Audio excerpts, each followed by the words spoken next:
For most of my life, I didn't like myself. I was always comparing myself with other people. I hated my own body. I thought that I was ugly. And no matter how many versions of myself I tried to be, I always felt alone. Even though I was surrounded by many friends, my mind was loud, my heart was tired, sad, and heavy. I was carrying a whole lot of anxiety. I couldn't sleep at night.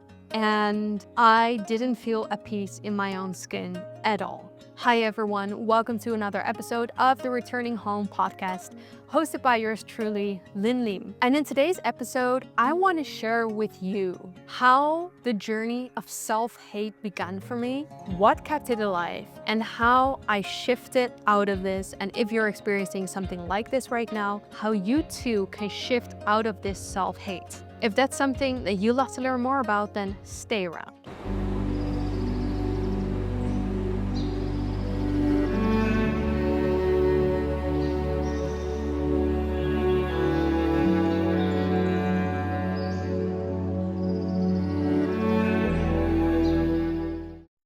Just a short disclaimer, this episode is based on my own experience with healing from self-hate and learning to love myself again. It's not meant to replace professional mental health support, so if you're struggling right now or you're feeling stuck in self-hate or depression, please know that you don't have to do this alone. Reaching out to a licensed therapist or counselor can be a powerful act of self-love. So growing up, I lived in Holland. Okay, this is where I grew up. And all I remember is that I never really liked myself. And that's a very mild expression of that. I never liked myself growing up. And I hated my body. I always felt like I never fit in, even though I performed versions of myself that then other people would like or I knew would be like. And that kept me also from being truly seen and loved. And of course, because of that, I still felt alone, even though I had many friends growing up. I just remember always being worried, always having this ongoing anxiety, even though I didn't even know that it was anxiety. It was something that just lived in me that I only could give a name years later. And because of this anxiety, I struggled sleeping. And because I struggled sleeping, I struggled in school. I went into a burnout in my early 20s that led to a deep depression.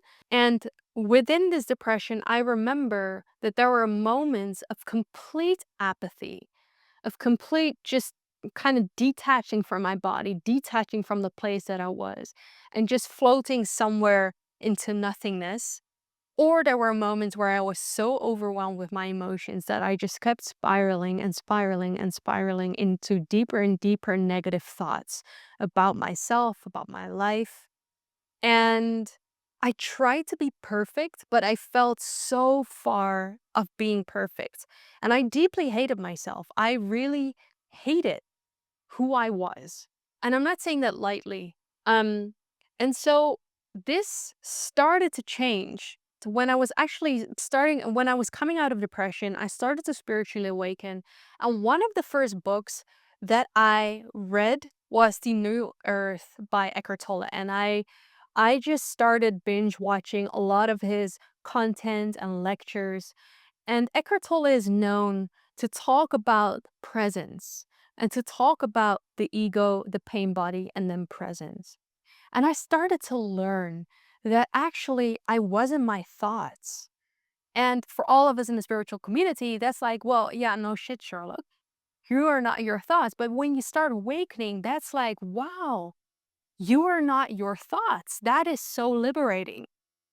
And now, when I was starting to have negative self talk, I could actually see that this was not my thoughts. It was my ego speaking. It was my pain body, as he called it, speaking. So that was very liberating for me. I started to learn how to redirect my thoughts. So when a negative thought about myself would pop up, I would redirect my mind and think positive thoughts, which felt really good, especially when I started to do this long enough to become really good at it. It just felt so liberating to not have to be identified with those thoughts and to just see, hey, this thought is not serving me. Let's think another thought that is serving me and that is actually reflecting truth. Because the truth, God's truth, your higher self's truth, the universal truth, is that you're always worthy, you're always lovable, you're always loved, you're always enough, you're perfect in who you are, right? It's always loving, unconditionally loving, and empowering. And so I learned how to redirect my thoughts. But the thing was that even though I became a masterful thought director, I'm gonna call it, I was still having these negative thoughts. And so later on in my journey, when I started to spiritually evolve and I started to further spiritually awaken, I noticed that it was time for me to start healing. And it wasn't like a moment where I found that I needed to heal. It's just something that shows up in your life. And it's probably something that you can relate to. That there are things, situations in your life that pop up that force you to go in and to see, whoa, okay, something's going on here. I need to address the big elephant in the room. This is when I started to look into inner child healing and parts work and shadow work. They're all a little similar, to be fair, because what I now started to see is that even though I became such a good thought director, I became so good in directing my thoughts. In directing my thoughts, there was a spiritual bypassing, an emotional bypassing. There was the bypassing of and the suppressing of certain emotions that I was feeling, and suppressing of different parts in myself that wanted to have my attention. Because now that I started to look deeper into shadow work and inner child healing, I actually started to notice, whoa, okay, wait a minute. When I'm thinking negative thoughts, it's not just because my programming has been wrong. It's because there's an actual part within me that's trying to show me something. It's trying to say to me, hey, listen, I have something to say to you. I want to communicate with you. Something's going on here, right? And so when I started to give space to these parts and my emotions and to give that a voice, I started to see that actually, whoa, these parts within me, they're trying to protect me. So this is where it gets super interesting, I think, in when we talk about awakening and we talk about enlightenment, right, and the spiritual path. This is where your mind meets your body and your body meets your mind. It's not because spiritual awakening isn't just the masculine side of it. And the masculine side of awakening is the mind side, right? It's knowing that you're not your thoughts, redirecting your thoughts, talking to yourself more kindly. That's the divine masculine side of awakening. But I started to awaken now to the bodily side of it, which is the divine feminine side. And because I started to see, oh, it's not just, random thoughts. There's actually a process beneath this. It's my ego and the emotions and the wounds that live in my body, in my dysregulated nervous system. I started to see that it was actually trying to show me something. And in allowing my body to release the emotions that I had suppressed in wanting to direct my thoughts, there was some sort of a union that started to happen, the union of my mind and my body. It started to work together instead of my mind trying to suppress my emotions. And I started to actually see that, whoa, if I address these wounds, if I address these emotions, I don't have to direct my mind so much anymore. Because now the thoughts, the negative thoughts and negative self talk dissolves. And this is where I think where the magic happens. It's when we start to allow our body to express so that we don't have to work so hard with our mind to repress or redirect every single signal and thought, negative thought that it gives us. So The inner child part, healing your inner child, healing your nervous system, and allowing yourself to express your emotions is the part beneath the real healing of self-hate, of this negative self-talk. Because when you start doing that work, you're going to allow your mind and body to go back to its natural state.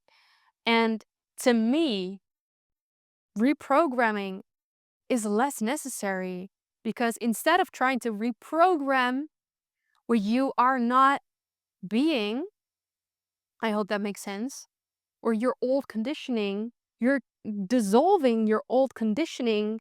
And that's why you return back to your natural state. So you don't need to tell yourself all the time, I am loved, I am worthy, I am abundant, I am this, I'm that. You don't have to affirm anymore, because you're taking away the wounded layer of you that is distorting who you actually already are, which is loved, which is abundant. It's your natural way of being.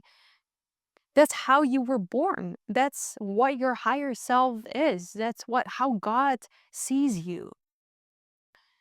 And you are that love. You are that source of love. So you don't have to reprogram yourself into being this love.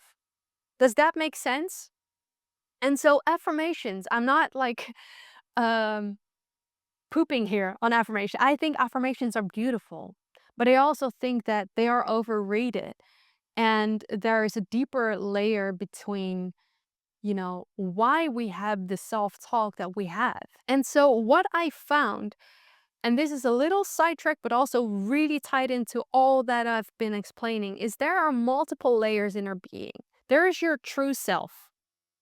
Your true self is the self that knows its inherent worth, that knows that it's loved, that knows that, it's so empowering, so liberating, so free.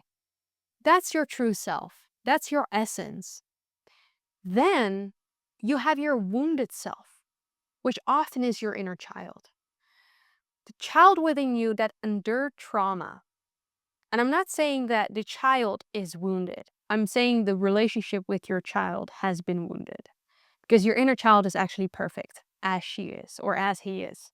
So the wounded relationship with your inner child is a different part of you. Then there is the ego. And the ego tries to protect that wounded part, that wounded inner child. And so the ego is the one that will give you all this negative self-talk. And the ego is not here to talk bad to you because then it will feel better about itself. The ego is here to talk bad to you, to protect you in an attempt to protect. So see the loving intention that your ego actually has to protect you from being wounded again. And I know that a lot of this is not logical, because why does saying to myself that you're ugly protect me?